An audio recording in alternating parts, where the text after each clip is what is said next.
میں نے جناب نہ صرف کشمیر کے لیے بلکہ عالم اسلام کے لیے کہ جو مشکلات آج کل ہم پہ ہیں اللہ ہمیں ان مشکلات سے باہر کرے، ہم لوگوں کے لیے صحیح راستے بنا، شیطان سے ہمیں دور رکھ اور ہمارے ملک ہندوستان میں جو نفرت پھیل رہی ہے اس نفرت کو ختم کرے۔ ڈاکٹر صاحب، چونکہ آپ ایک مبارک سفر سے آئے ہیں، آپ نے فرمایا کہ ہوگی جو کشمیر کے لوگوں کے لیے پچھلے 3 دہائیوں سے خوشی بدلے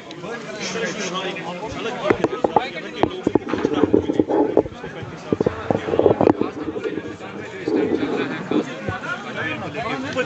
جناب جتنا مجھ سے ہو سکا میں نے دعا مانگی اللہ کے سامنے، دربار کے سامنے، نبی کریم صلی اللہ علیہ وسلم کے دربار کے سامنے کہ اللہ ہماری مشکلات کو آسان کر، ہمارے لوگوں کو بھائی چارے میں رکھ، ہماری جو اس وقت حالت ہے کہ نفرتیں پیدا کی جا رہی ہیں مذہبوں میں، ان نفرتوں کو ختم کر اور پھر سے ہم میں اتحاد اور اتفاق ہے، یہی سب سے بڑی چیز ہے۔ ڈاکٹر صاحب، کیونکہ جس سفر سے آپ آئے ہیں وہاں لوگ کندھے سے کندھے ملا کر بنا کسی ذات پات کے رہتے ہیں، لیکن بدقسمتی سے ہمارے ملک میں جو نفرتیں پھیلائی جا رہی ہیں وہ سروے کے آرڈرس نکالے جا رہے ہیں جو ہمارے صدیوں پرانے، ہزاروں پرانے، اگر راج ترمی بھی دیکھیں گے 5 سے 7,000 سال پرانی ہسٹری ہے یہاں کی۔ اب ریلیجس پلیسوں کی سروے کے بارے میں بات کی ہے، یہی تو مصیبت ہے، جتنا مجھ سے مانگا گیا میں نے مانگا اللہ سے کہ رحم کر، ان مشکلوں سے ہمیں نجات دے، اور جو اس پہ لگے ہوئے ہیں کہ نفرتیں بڑھائی جائیں اللہ ان کے ان راستوں کو بند کر۔ ڈاکٹر صاحب، عمر صاحب کی غیر موجودگی میں یہاں پہ 2 سرکاری ملازمین کو برطرف کیا ہے LG ویزا میں۔ جناب ہر ایک چیز پہ حکومت نظر رکھے گی،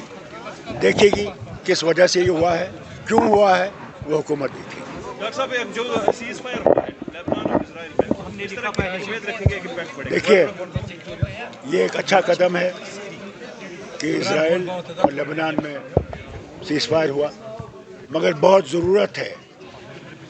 کہ جو غزہ میں آج بھی حملے ہو رہے ہیں جس میں امریکہ اور اسرائیل مل کے کر رہا ہے، شام پہ، ایران پہ، یہ خطرناک چیز ہے اور اس کے لیے بھی ان کو سیز فائر فوراً کرنا چاہیے۔ آپ نے ڈیبیٹ سنی ہوگی سیکورٹی کونسل میں جو ہوئی، اور اگر اس سیکورٹی کونسل کا کوئی مقصد ہے، جو سیکورٹی کونسل کے ہدایتیں تھیں ان پہ اسرائیل کو کام کرنا چاہیے اور وہاں سیز فائر کرنا چاہیے، اور جو ہیومنٹیرین ایڈ ہے اس کو آنے دینا چاہیے ان علاقوں میں۔ سنبھل جیسا واقعہ جب یہاں ہندوستان میں ہوتا ہے تو ساتھ میں مقدس درگاہ جو ہے حضور شریف، اس پہ بھی سوالیہ نشان کھڑے ہو جاتے ہیں۔ ایک مسلمان انسیف فیل کر رہا ہے اس ٹائم اپنے ہی ملک میں، ضرور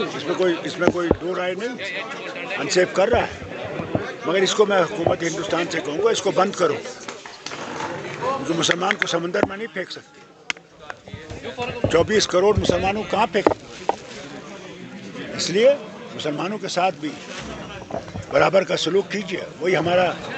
آئین ہے، آئین میں کوئی فرق نہیں ہے کسی مذہب میں، کسی زبان میں، سب برابر ہیں، اور اس چیز کو ان کو یاد رکھنا چاہیے۔ اگر آئین کو نے تتر بتر کیا